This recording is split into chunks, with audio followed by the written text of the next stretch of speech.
नमस्कार मंडळी. सिंह राशी सावधान, अक्षय तृतीयेला होणार आहे धक्कादायक बदल. मंडळी, हा व्हिडिओ शेवटपर्यंत नक्की बघा, कारण आज मी सांगणार आहे अशी माहिती जी तुमचं आयुष्य बदलू शकते. जर तुम्ही सिंह राशीचे असेल तर पुढचे काही तास खूपच महत्त्वाचे आहेत. अक्षय तृतीया हा एक असा दिवस आहे जो खूप शुभ मानला जातो, पण यावेळी काहीतरी वेगळी घडणार आहे. हो, तुम्ही बरोबर ऐकलं. यावेळी ग्रहाची स्थिती अशी आहे की सिंह राशीच्या लोकांना मोठा बदल, अचानक संकट आणि आयुष्यातील एक वळण घडू शकतं. म्हणून हा व्हिडिओ स्किप करू नका, कारण पुढच्या काही मिनिटात मी तुम्हाला सांगणार आहे नेमकं काय होणार, कोणत्या चुका टाळायच्या आणि कोणते उपाय केल्याने संकट टाळता येते. चला तर मग सुरुवात करूया. मित्रांनो, अक्षय तृतीय हा फक्त एक सण नाही, हा एक असा दिवस आहे ज्या दिवशी शास्त्रामध्ये अक्षय पुण्य देणारा दिवस म्हटलं गेलं आहे. या दिवशी केलेले प्रत्येक काम, चांगलं असो किंवा वाईट, त्याचा परिणाम खूप काळ टिकतो आणि म्हणूनच हा दिवस जितका शुभ आहे तितकाच काही लोकांसाठी धोकादायक ठरू शकतो. आता तुम्ही विचार करत असाल, सिंह राशीसाठी असं काय वेगळं आहे? तर ऐका, नीट ऐका. यावेळी ग्रहाची स्थिती तयार झाली आहे, ती सिंह राशीच्या लोकांसाठी ही अचानक वळण घेऊन येते.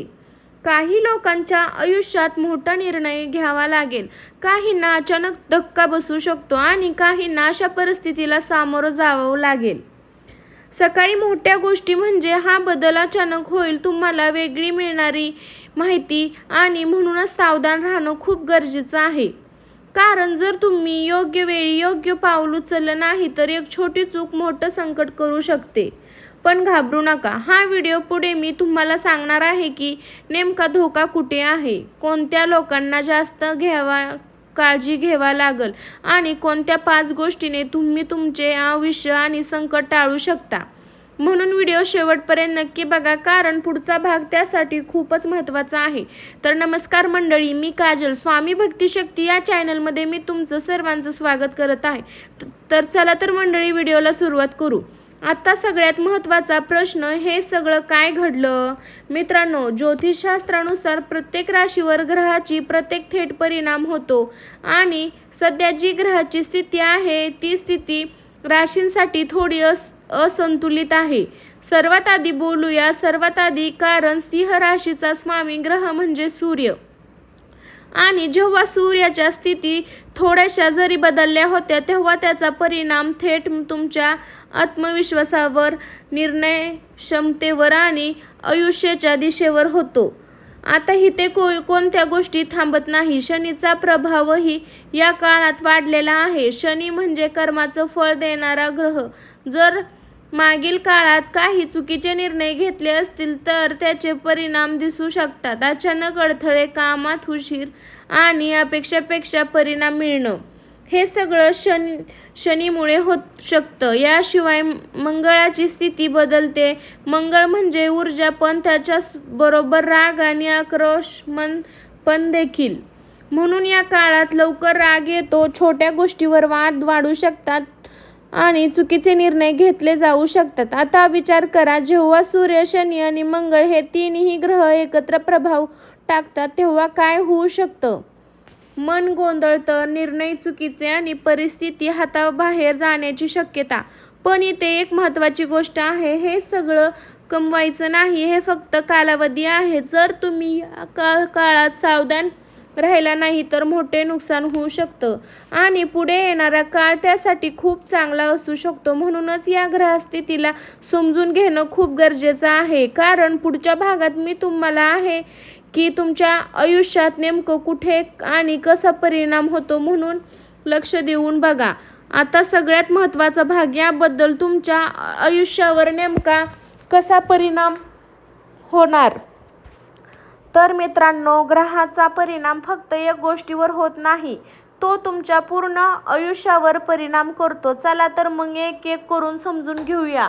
या काळात सिंह राशीच्या लोकांना पैशाबाबत खूप सावधान राहावं लागतं. अचानक खर्च वाढू शकतो, जुने पैसे अडकू शकतात, कुणावर विश्वास ठेवून पैसे दिले तर परत मिळणं कठीण होऊ शकतं.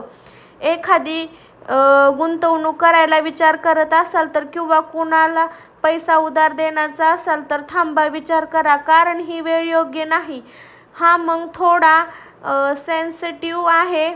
छोट्या छोट्या गोष्टीवर वाद होऊ शकतात, गैरसमज वाढू शकतात, जवळचे लोकही दूर जाऊ शकतात. कधी कधी तुम्ही काही चुकीचं बोलणार नाही, पण समोरचा व्यक्ती ते चुकीचं समजू शकतो. म्हणून या काळात शांत बसणे आणि शांत जपून वापरणे खूप गरजेचे आहे. सर्वात जास्त परिणामी ते दिसतो. नकारात्मक विचार येतील, छोटे छोटे गोष्टी मोठे वाटू लागतील. तुम्हाला असं वाटतं का सगळं माझ्या विरुद्ध चाललंय? पण लक्षात ठेवा, हा फक्त एक पॅल्स नाही. कामात अडथळे होतात, प्रमोटिंग किंवा डेली होऊ शकते, बॉस किंवा सहकार्याशी मदत भेट होऊ शकते. जर तुम्ही बिझनेस करत असाल तर डीएल चॅनल होऊ शकतो किंवा नुकसान होऊ शकतं. चला तर, थकवा, डोकेदुखी, झोप न लागणं अशा गोष्टी त्रासदायक आहेत. महत्त्वाचं स्वतःकडे लक्ष देणं खूप गरजेचं आहे. मंडळी, हे सगळं ऐकून घाबरू नका, पण इकडे दुर्लक्ष करू नका, कारण योग्य वेळी पद्धत योग्य केली तर मोठं नुकसान सहज टाळता येऊ शकतं. मी आता पुढच्या भागात मी तुम्हाला सांगणार आहे कोणते हे 5 मोठ्या अक्षरात करू नये तुम्ही अजिबात. हा भाग चुकू नका, कारण हीच माहिती तुम्हाला संकटातून वाचवू शकते. मंडळी, आतापर्यंत आपण पाहिलं की काय बदल होऊ शकतात, पण आता सर्वात महत्त्वाचा भाग, या काळात कोणत्या चुका अजिबात करू नये, कारण कधी कधी संकट घरामुळे येत नाही, ते आपल्या चुकीमुळे, निर्ममतेमुळे वाढतं. म्हणूनच लक्ष देऊ नये का. एक चूक क्रमांक, घाई निर्णय घेणे. या काळात सर्वात मोठी चूक म्हणजे घाईत निर्णय घेणे. नोकरीबद्दल, गुंतवणूक, मोठा व्यवहार, हे सगळं थोडं थांबवा, कारण या काळात घेतलेली एक चुकीचा निर्णय तुम्हाला मोठ्या अडचणीत टाकू शकतो. हा माझा जवळचा माणूस आहे असं म्हणून पैसे देऊ नका. पैसे अडकू शकतात, परत मिळणं कठीण होऊ शकतं, म्हणून या काळात पैसे देऊ नका. मंगळाचा प्रभाव वाढलेला असल्यामुळे लवकर राग येईल, छोट्या छोट्या गोष्टी मोठ्या होतील आणि एक चुकीचा शब्द नातं कायमचं बिघडू शकतो. तर या काळात फसवणुकीची शक्यता होते, यापासून सावध राहा. चुकीचा क्रमांक 5, आरोग्याकडे लक्ष करणे हे खूप महत्त्वाचे आहे. आता पुढचा भाग सर्वात महत्त्वाचा आहे, कारण मी तुम्हाला सांगणार आहे असे काही उपाय जे केल्याने तुमचे संकट पूर्णपणे टाळते. हा भाग चुकू नका.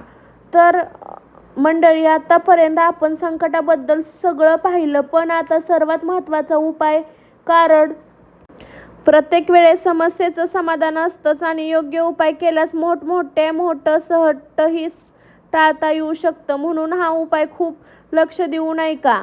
दररोज सकाळी अंघोळ करणे, शांत बसा आणि हा मंत्र जपा, ओम नमः शिवाय. किमान 108 वेळा जप करा. मित्र आणि मैत्रिणींनो, तुमचं मन शांत करेल आणि नकारात्मक ऊर्जा दूर करेल.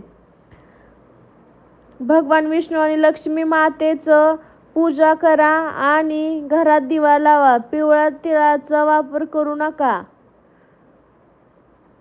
जर तुम्हाला अनेक पटीनं परत मिळाला तर उपाय क्रमांक 4, पिवळ्या वस्तू. या दिवशी पिवळ्या रंगाला खूप महत्त्व आहे. पिवळे कपडे, हळद, केळी, चणा डाळ दान करा. हा रंग तुमच्यासाठी शुभ